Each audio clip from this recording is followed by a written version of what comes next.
Hi everyone, तो कैसे हैं आप सभी लोग दोस्तों। तो आप लोग का दोस्तों आरआरबी पीओ एंड क्लर्क का एग्ज़ाम बहुत ही नियर आ रहा है। एंड आरआरबी पीओ का जो आपका एग्जामिनेशन है दोस्तों, अगर देखा जाए तो 10 से 15 दिन मुश्किल से बचे हैं, मैक्सिमम 15 डेज़ और 10 डेज़। तो दोस्तों अभी अगले 10-12 दिन के लिए ना आपको बहुत ही स्ट्रिक्ट शेड्यूल और बहुत ही कह सकते हैं कि काम माइंड से चीज़ों को लेकर चलना होगा। बहुत ही क्रूशल होने वाले हैं ये इंपॉर्टेंट डेज़। तो कुछ डूज एंड डोंट्स हैं जिनको कोशिश करिएगा आप फॉलो करो। कुछ चीज़ें मैंने आपके लिए लिखी, थोड़ा बाहर था दोस्तों, बट जरूरी भी था ये वीडियो। पहली चीज़ दोस्तों मैं बात कर रहा हूँ कुछ आपके डोंट्स जो को अभी आपको नहीं करने हैं। पहली बात करूँ मैं तो इस समय आप बहुत सारे मार्क्स मत लगाइएगा। आप में से कई लोग ऐसे होंगे जिनको लग रहा होगा कि मार्क्स लगाने के चक्कर में हमको 4 मार्क्स 5 मार्क्स ये सब लगाने चाहिए। पर दोस्तों अल्टीमेटली उसका कोई बहुत ज़्यादा इफेक्ट नहीं पड़ने वाला है, ठीक है। मार्क्स की फ्रिक्वेंसी आप कम रखनी है। मैटर ये करेगा कि आप उसको एनालाइज करके कितना बेहतर कर पा रहे हो मार्क्स को अपने उन मार्क्स के एनालिसिस से। दूसरा, बहुत टफ मॉक मत लगाइएगा। मैं जानता हूँ कि आपके पेपर का लेवल भी पिछले कई सालों में हल्का हल्का इंक्रीज़ हुआ है। एंड सेकंड थिंग कि आपको जो भी वेबसाइट से, चाहे वो आप जो भी वेबसाइट से आप देते हैं मॉक्स, वहाँ पे लेवल भी आपको अच्छा खासा मिलता है। पर ट्राई करिएगा, जैसे मान लीजिए आप 2 मॉक लगाते हो तो उसमें से एक मॉडरेट लेवल के जो मॉक्स होते हैं थोड़ा उनको भी लगाने की कोशिश करिए। क्योंकि टफ मॉक्स में दोस्तों आपके परसेंटाइल मान लीजिए अच्छे आ भी जाते हैं, 90+ परसेंटाइल आ रहे हैं, लेकिन कहीं ना कहीं अगर आपके मार्क्स 40 या 45 भी आ रहे हैं ना, तो वो आपको बहुत ज़्यादा डिमोटिवेट कर देगा। इस बात का ध्यान रखिएगा। तो बहुत टफ मॉक्स आपको अवॉइड करने हैं। मैंने कुछ ऐसे मॉक देखे हैं जिसमें आरआरबी क्लर्क की मॉक में एक ऐसी पजल दी हुई है जहाँ पे 3-4 वेरिएबल है। वो कोई भी मतलब कि ऐसी कोई पजल वहाँ पे आपके एग्जामिनेशन में नहीं आती। आरआरबी क्लर्क का पेपर है या फिर आरआरबी पीओ का है, उस हिसाब से ही पेपर आपका शेड्यूल होता है या फिर बनता है। तीसरा दोस्तों, एक चीज़ और ध्यान रखेंगे कि अगले 10-15 दिन के लिए अब टोटली आप लग जाइए प्रीलिम्स में।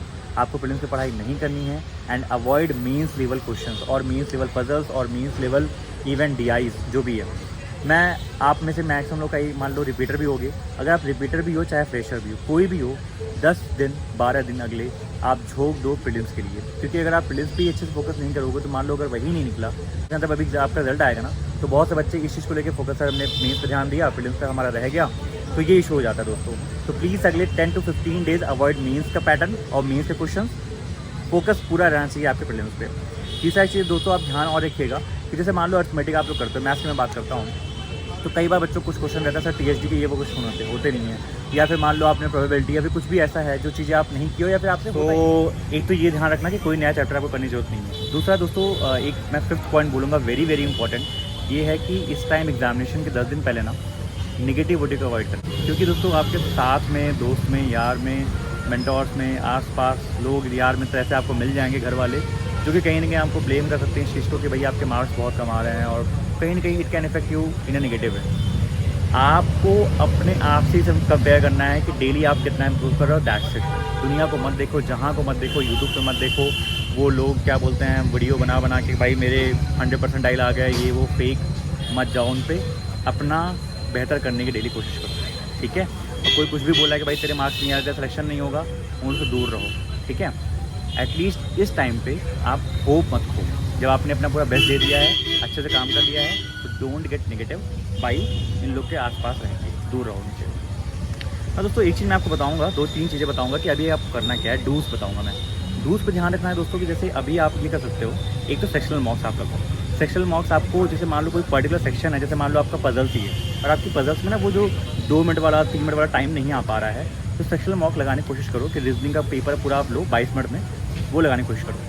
उससे फ़ायदा ये होगा कि आपकी एक हैबिट बन जाएगी कि आप रीजनिंग को 22 मिनट में किस तरीके से अटेम्प्ट कर रहे हो। पजल्स 2-3 पहले लगा लिया, और आपने स्पीड क्या बोलते हैं मिसलेनियस लगा लिया, 2-3 पजल पहले लगा लिया, फिर किन पजल्स को पिक करना है, पिकी होना होगा पजल्स में।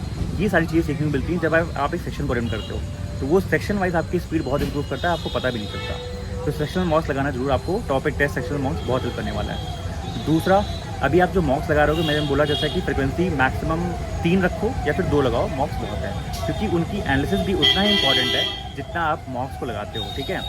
तो 4-5 मॉक्स नहीं लगाना, 2 या 3 लगाओ बस अच्छे से, और उनकी एनालिसिस ढंग के हो, क्योंकि एनालिसिस करोगे कमियाँ पता चलेंगी, उनको अप्लाई करोगे। अभी पुलिस जा रही है, एम्बुलेंस जा रही है भाई, ठीक है। दोस्तों एक चीज़ और मैं आपको बोलूँगा बहुत इंपॉर्टेंट, वो ये है कि अभी अगले 10-12 दिन में ना आप बहुत सारे तरीक़ों से पेपर को लगाओगे। अपनी खुद की एक पेपर अटेम्प्टिंग स्ट्रेटजी जरूर बना लेना। That will definitely help you कि किस तरीके से आप पेपर को अटेम्प्ट करने वाले हैं, ठीक है। और वो होना बहुत ज़रूरी है, क्योंकि जिस तरीके से आप अगले 10-12 दिन पेपर अटेम्प्ट करोगे, उसमें से कोई तरीके ऐसे होंगे जो कि आपको डेफिनेटली एक अच्छे वे में एक बढ़िया पैटर्न दे के आपके मार्क्स को बेहतर लाते होंगे। मतलब सबकी अपनी अपनी स्ट्रैटेजी होती है, तो आप अपनी खुद की स्ट्रैटेजी बनाओ। तो लास्ट एक चीज़ ध्यान रखना आपकी, कोशिश करो अभी जितना आप रिवाइज कर सकते हो उतनी चीज़ों को रिवाइज कर लो। चाहे आपके अर्थमेटिक के इंपॉर्टेंट फॉर्मूले हों, आपने एक शीट बना रखी होगी, नोट बना रखे होंगे, वहाँ से हर टाइप क्वेश्चन को कैसे अटेम्प्ट करते हो उसको जो रिवाइज कर रखो, वो आपके मॉक्स में डेफिनेटली आपको हेल्प करेगा। दोस्तों ये सारे पॉइंट्स आपको आई होप पसंद आए होंगे, सीखने को कुछ मिला होगा। बताइए कमेंट सेक्शन में कैसे लगे वीडियो, और बाय बाय, टेक केयर, अपना ख्याल रखिए। अभी क्लासेस में नहीं हो पा रही हैं, आपको पता है छोटा सा मेरा ऑपरेशन है, एंड जल्दी जैसी सेक्शनल टाइमिंग वाला कुछ आता है हैंड आउट तो आपको अपडेट करता हूँ। बाय बाय, टेक केयर, जय हिंद। जल्दी मिलते हैं आप लोग से यूट्यूब पे, और टेलीग्राम पे जुड़े रहिए, आप अपडेट आप लोग को वहाँ पे देता रहूँगा। ठीक है, टेक केयर।